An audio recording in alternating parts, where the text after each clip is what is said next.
With the reboot of Star Wars Battlefront in late 2015, the discussion of whether or not the option of playing with offline bots in multiplayer game modes and maps has undoubtedly come back up, seeing as a strong reason for the original Battlefront games being so successful is because of their instant action mode, which allowed players to play those multiplayer maps and modes without having to actually play with people, let alone have an internet connection. Many of my arguments that are ultimately in favor of bots do tie into each other, so you may hear a lot of crossover, though I will also list and explore counter-arguments along the way. A common counter-argument I've heard against bots is that AI is hard to program.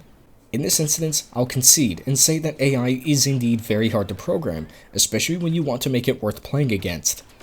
For instance, as popular as the original Battlefront games were and still are, there's no question that the AI in the game is less intelligent than the sentient mold in my fridge. With that said, however, many players who do look for the option to play against offline bots aren't exactly looking to play against AI that can pass the Turing test. This slides into my first argument in favor of offline bots, that being, they give less confident Greenhorn players a means to learn the game outside of a strict campaign setting, as well as outside of the influence of experienced players. And it furthermore provides players that are experienced an opportunity to hone their skills, try out new strategies, and warm up without disrupting the flow of competitive multiplayer matches. The other common argument I've come across in discussions about offline bots is simply, I'd rather play against real people. To that I will say, more power to you. I myself tend to opt in for legitimate multiplayer when given the option, though having the second-hand option of playing with bots instead of people provides yet another possible way to enjoy whatever game I'm playing, especially if I lived somewhere like Australia. Now, what does a country or region have anything at all to do with arguing for the addition of offline bots in multiplayer games? On their own, you're right, they have absolutely nothing to do with bots. In conjunction with poor server connection and low player populations, however, these countries and regions become very relevant, as well as tie into yet another one of my arguments. Offline bots provide the player the opportunity to experience the game's multiplayer maps and modes in the events of poor connection and or low player populations.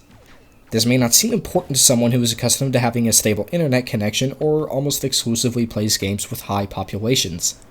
But for those that either do not have stable internet, or have games that they enjoy which do not possess high populations, bots can make or break the longevity of a game and even determine whether or not the player is satisfied with their purchase. Furthermore, when official servers inevitably are shut down, you risk being left with a game that is quite literally unplayable. Bots, however, solve this problem, since you can still enjoy the game years after its servers are taken down.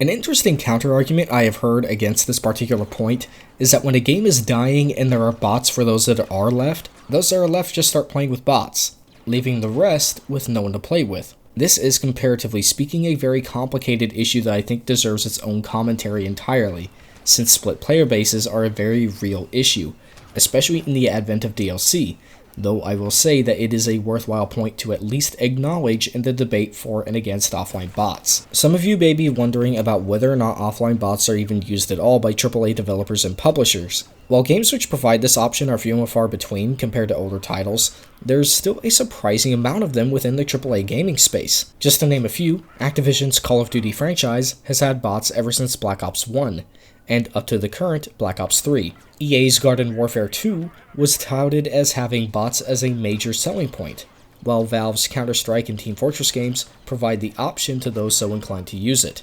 This, as well as the discussion coming back to life with the release of Star Wars Battlefront, shows that there is still a noteworthy demand for offline bots. As for my own personal opinion on the subject, I think bots are ultimately a good thing to have, because they increase replay value, they provide room for practice in the sandbox environment, and they furthermore allow players to enjoy the games they have purchased without having to worry about how strong their internet connection may or may not be, or the inevitable shutdown of servers. Go ahead and tell me what you think of offline bots down in the comments below. Also, if you enjoyed this, don't forget to share, like, and subscribe. I'll see you next time.